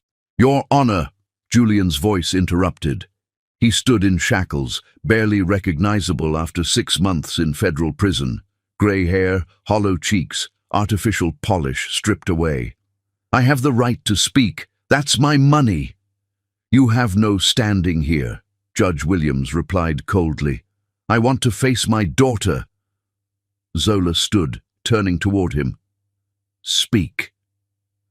"You destroyed me out of spite, because I didn't want you." "No, Julian, I destroyed you because you destroyed others. The 17 dead from price fixing, 43 organ harvesting victims, hundreds of bankrupted families. My mother. I'm not your daughter seeking revenge. I'm their representative seeking justice. I made you. Without you, I'm everything. You taught me strength through your cruelty, self-reliance through abandonment, justice through your hatred. You made me into your perfect enemy." "I should have killed you both when I had the chance," Julian snarled. The courtroom gasped. "Thank you for finally being honest," Zola said softly. "Your Honor, add that confession to attempted murder charges." As marshals dragged him out, Julian made one last desperate plea. "Folasade. Tell her she's going too far." Folasade stood with radiating dignity. "You left me bleeding, stole my inheritance, condemned our daughter as worthless. But Nigerian women are born from diamond earth. Pressure reveals our brilliance. You thought you were crushing coal. You were creating diamonds. My daughter hasn't gone too far. She's gone exactly as far as justice demands." Zola clicked her remote, showing enhanced security footage from St. Mary's Hospital, 2002. Julian's voice, clear.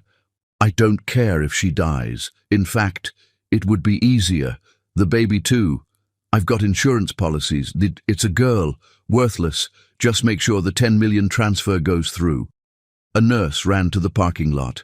"Mr. Hawthorne, your wife is coding." Julian's response, "Then let her code. I have business to handle." "Additional conspiracy to commit murder charges," Judge Williams ordered. "Take him away." Julian screamed, "You're just like me, Zola." "Brrr!" Calculating exclamation mark. "No, Julian, you destroyed for greed, I destroyed for justice. You abandoned for convenience, I persevered for love. You built on theft, I built on truth.